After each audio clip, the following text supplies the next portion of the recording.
ተናዶ ማያቅ ሰው አሳዩኝና አመጣ የወለደች በቅሎ አሳያችኋለሁ። ሁላችንም የሆነ አጋጣሚ ላይ እንናደዳለን። ልዩነቱ ንዴትን የምንቆጣጠርበት መጠን ነው። ተናደን የምንወስናቸው ውሳኔዎች ጊዜ ሲያልፍ ዋጋ ያስከፍላሉ። ዋጋው ጊዜ ማባከን፣ እንቅልፍ ማጣት፣ ከሚወዱት ሰው መቆራረጥ፣ መታሰር እያልን ብዙ መዘርዘር እንችላለን። አንዳንድ ሰዎች ምንም የሚያበሳጭና የሚያስቆጣ ነገር ሳይኖር በትንሹ ይናደዳሉ ወይም ይቆጣሉ። ንዴት በመጠኑ ሲሆን የጤናማ ባህሪ መገለጫ ነው። ነገር ግን መጠኑን ሲያልፍ ግንኙነትን ከማበላሸት ባሻገር ጤናን፣ አእምሮአዊ ሰላምን ይነሳል።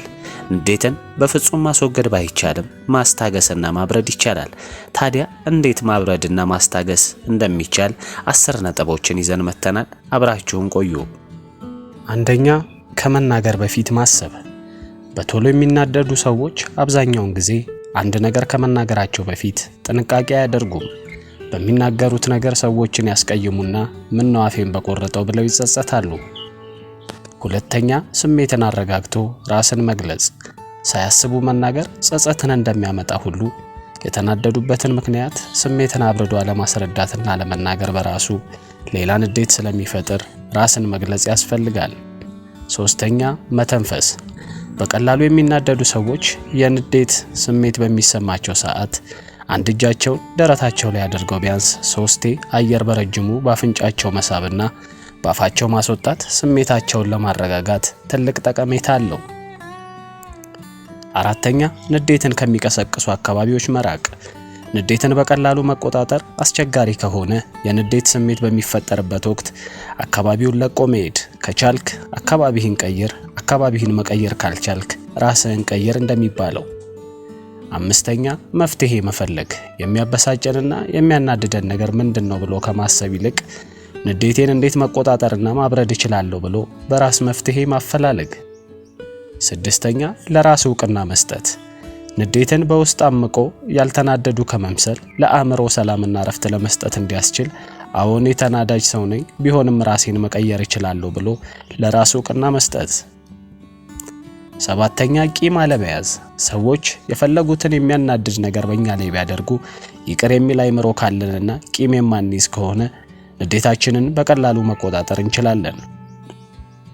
ስምንተኛ፣ እውነታውን ለማወቅ መጣር። ስሜትን በንዴት ለመግለጽ ከመሞከር ይልቅ ስለ ሁኔታው ማጤንና የሰከነ ውይይት ለማድረግ መሞከር። ዘጠነኛ፣ ትዕግስትን መለማመድ። የመጨረሻውን የንዴት ጣሪያ ላለመንካት ትዕግስተኛ መሆን። ይህንን ለማድረግ ዘውትር ትዕግስተኛነትን መለማመድ። አስረኛ፣ የሌሎችን እርዳታ መሻት። አንዳንድ ጊዜ ለዘመናት አብሮ የቆየን ንዴት በራስ መንገድ ብቻ ለማብረድ መሞከር አስቸጋሪ ሊሆን ስለሚችል ሌሎች ሊያግዙን የሚችሉ ሰዎችን እርዳታ መጠየቅ ትልቅ ብልሃት ነው። እንግዲህ እኚህ ከላይ የዘረዘርናቸው 10ሩ ንዴትን ማብረጃ ወይም መቆጣጠሪያ መንገዶች ናቸው። እንደ ቦነስ 4 ነገሮችን ልጨምርላችሁ። መናደዳችንን መቀበል። እንዳልተናደድን ለማስመሰል ከመሞከር ይልቅ የሚያናድደን ሁኔታ እንዴት እንደምንለውጠው እንድናስብ ከማድረግ አልፎ ለአእምሮ ጤንነታችን፣ ለጨጓራችን እንዲሁም ለደም ግፊታችን ጥሩ አይደለም።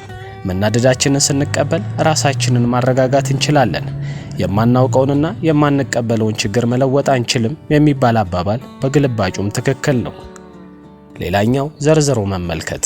መናደዳችንን ከተቀበልን በኋላ ለምን እንደተናደድን ማሰብ ያስፈልጋል። ቢቻል የተፈጠረውን ነገር ብንጽፈው የበለጠ ግልጽ ይሆናል። መፍትሄውም እንደዚያው ስንዘረዝረው አንዳንዶቹን ችላ ብለን ማለፍ ያለብን፣ ሌሎቹ ደግሞ ከመርሃችን ጋር ስለሚጋጩ ለመለወጥ የሆነ ነገር ማድረግ ያለብን እንደሆነ እንረዳለን። ሁለቱን እንዳናቀያይር በዝርዝር ማየቱ ጥሩ ነገር ነው። እንቅስቃሴ ማድረግ። ንዴት አእምሮአዊ ስሜት የሆነውን ያክል አካላዊ መገለጫዎች አሉት። እጃችን ይጨበጣል፣ ሰውነታችን ይወጣጠራል።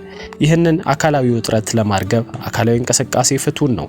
ቢቻል ሳኮ መደብደብ፣ ካልሆነ የኤሮቢክስ እንቅስቃሴ፣ ቢያንስ ግን ፈጣን የእግር ጉዞ ማድረግ አስፈላጊ ነው። የሚያናድዱንን ነገሮች መመዝገብ። የሚያናድዱንን ነገሮች ብንመዘግብ፣ ብናሰላስላቸው የሆነ አይነት ድግግሞሽ እየታየን ይመጣል። ይህ ደግሞ ራሳችንን የበለጠ እንድንረዳው ያደርገናል። ራሳችንን ስናውቅ የምንሄድበት መንገድና እንዴት እንደምንደርስ ግልጽ ስለሚሆንልን የተረጋጋና ንዴትን መቆጣጠር የሚችል ሰው እንሆናለን። ለዛሬ ያሰናዳንላችሁ ይሄንን ይመስል ነበር። በቸር ቆዩን።